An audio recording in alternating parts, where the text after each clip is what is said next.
Shalom, salam kamu spesial. Saya senang kita bisa berjumpa lagi pada malam hari ini, Bapak Ibu Saudara-saudara, dalam suasana Natal yang luar biasa, Natal yang indah, Natal yang penuh damai. Dan malam ini saya ingin mengangkat satu topik, yaitu geger Natal. Kadrun berkata bahwa tanggal 25 Desember adalah hari mu'alaf sedunia. Nah, Ustadz Insan Mokoginta dan Ustadz Munsir Situmorang membuktikan bahwa itu hoax.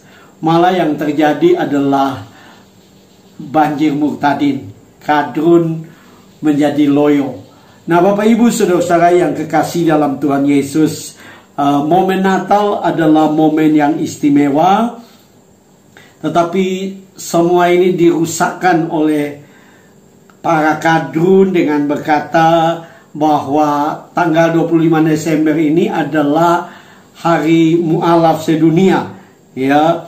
Dan saya percaya ini maksud yang tidak tulus.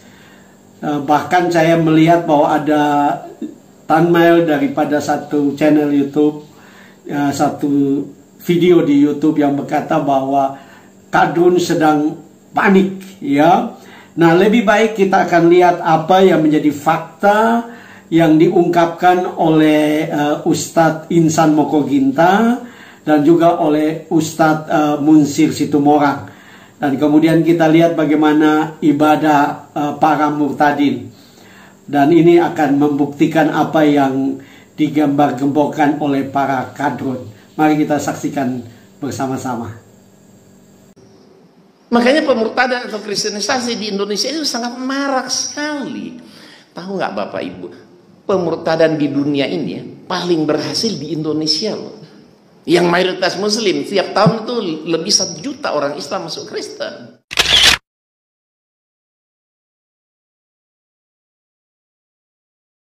Banyak. Kita aja sini nggak terasa. Tapi coba datang ke Jawa Tengah. Salatiga di mana, Cirebon di mana.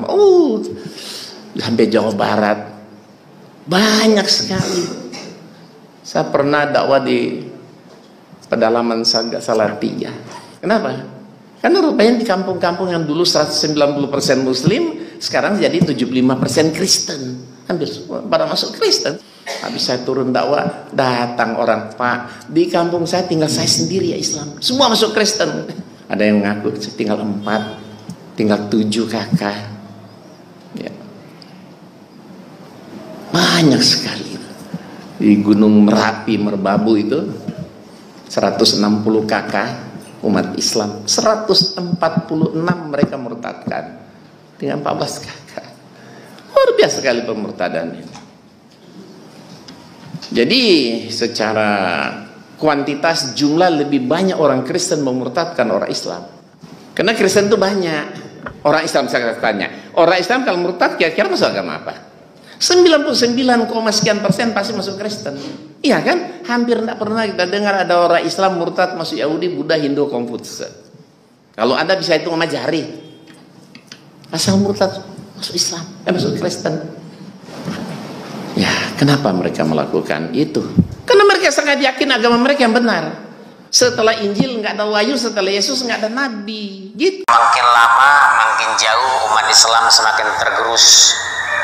Pemurtadan merajalela, terutama di suku Aceh, Padang, Sunda, Betawi, dan Arab. Hampir setiap hari saya menerima laporan ada yang murtad. Di Jakarta Timur, enak dia mengatakan, maaf ya ma, saya sudah Kristen.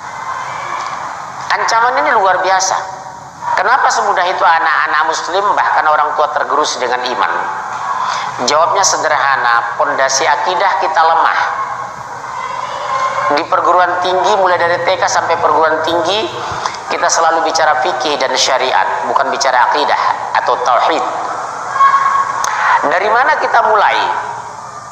Dan kenapa mereka begitu getol memurtadkan Islam? Indonesia sekarang pertumbuhan gereja tertinggi di dunia, 380% per tahun. Pemurtadan mungkin termasuk paling dahsyat di dunia.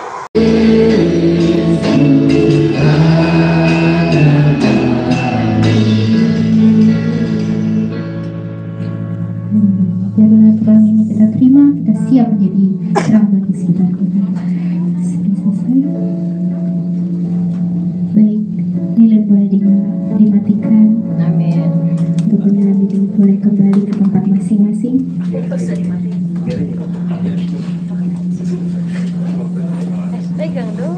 Lampu boleh dinyalakan.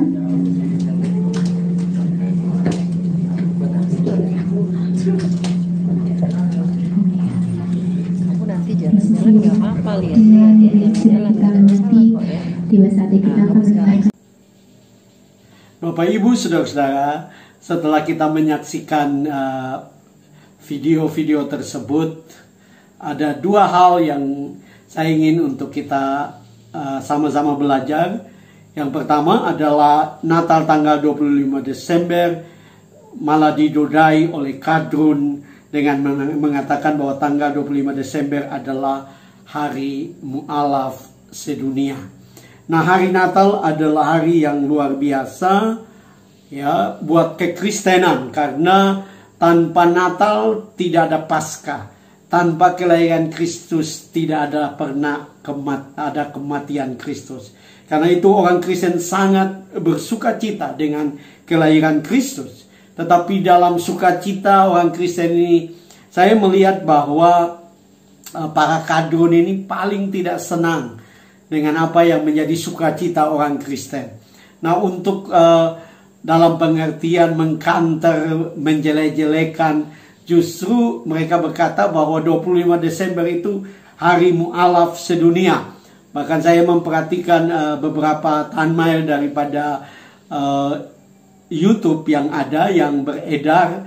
Wah, ditunjukkan bagaimana ada begitu banyak orang menjadi mu'alaf. Nah, bagi saya itu terserah, karena itu adalah pilihan orang, ya. Tetapi saya pikir kita tidak boleh ya satu dengan yang lain, ya, sebagai orang yang beragama, satu dengan yang lain melihat kelompok agama yang lain sebagai saingan, sebagai musuh, dan berusaha untuk menjatuhkan. Harusnya tidak boleh. Kita harusnya sangat saling menghormati satu dengan yang lain, karena pada akhirnya fakta yang akan membuktikan, ya, kalau kita lihat apa yang tadi di video dikatakan oleh Ustadz Moko Ginta dan juga Ustadz Munsir Situmorang, ya, beliau melihat dari data yang jelas, dari informasi yang faktual, yang jelas, ya, sekalipun Bapak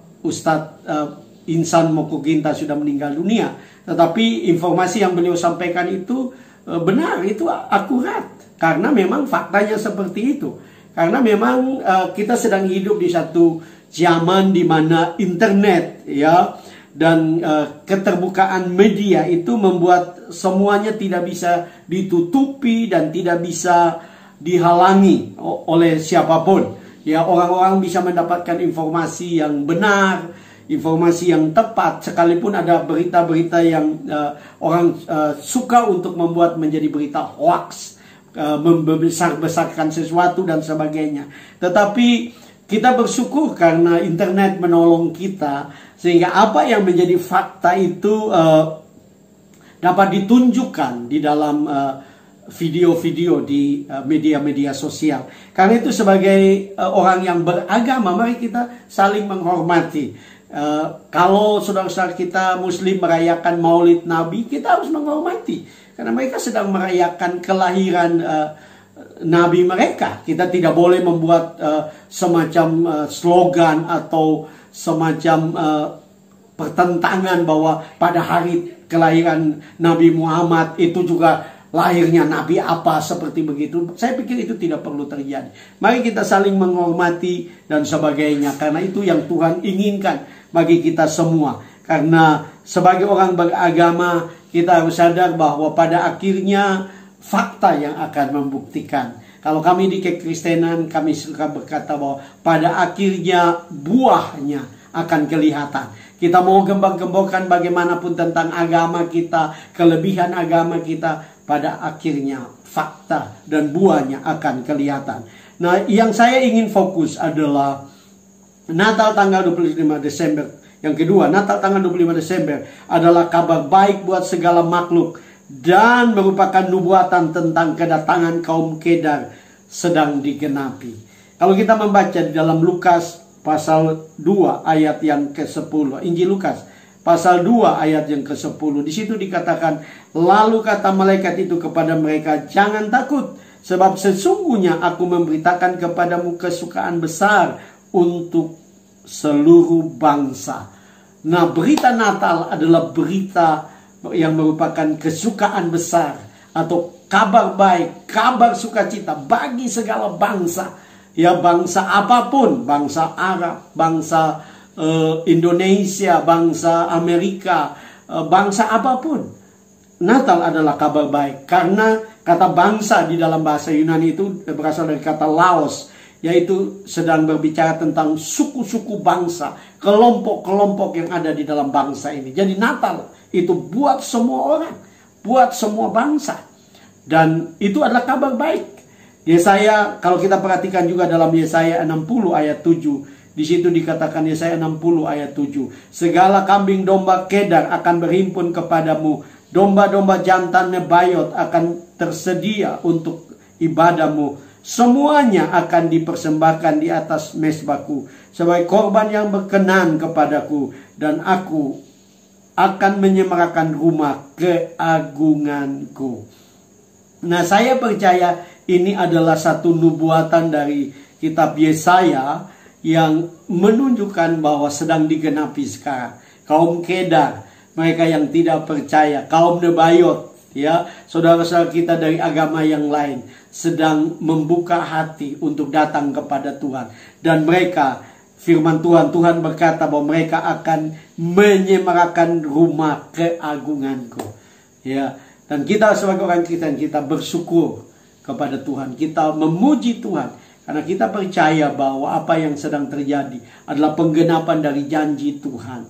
Saudara-saudara kita dari bangsa-bangsa yang lain akan datang untuk menyembah Tuhan. Tidak perlu dipaksa, tidak perlu ditipu dan sebagainya. Biarkan mereka membuka hati untuk berjumpa dengan Tuhan. Malam ini juga Bapak Ibu Saudara yang menonton video ini, buka hatimu. Buka hatimu kepada Tuhan. Supaya engkau juga boleh datang kepada Tuhan dan diselamatkan. Karena keselamatan hanya ada di dalam Yesus Kristus. Karena Yesus sudah datang untuk menyelamatkan saya dan saudara. Dan Tuhan tidak membeda-bedakan suku. Tuhan tidak membeda-bedakan bangsa. Dia menerima semua bangsa yang mau datang kepada Tuhan. Karena itu buka hatimu. Dan terima Yesus sebagai Tuhan dan Juru Selamat. Maka engkau akan diselamatkan. Apabila Bapak Ibu Saudara diberkati dengan video ini, jangan lupa like, subscribe, ya, tekan lonceng supaya setiap kali saya mengupload video ini saudara mendapatkan notifikasi. Jangan lupa memberi komen, dan kalau saudara diberkati dengan video ini, jangan lupa bagikan buat saudara-saudaramu yang lain sehingga mereka juga diberkati dan mereka diselamatkan. Saya percaya Bapak Ibu Saudara diberkati dengan video ini. Shalom.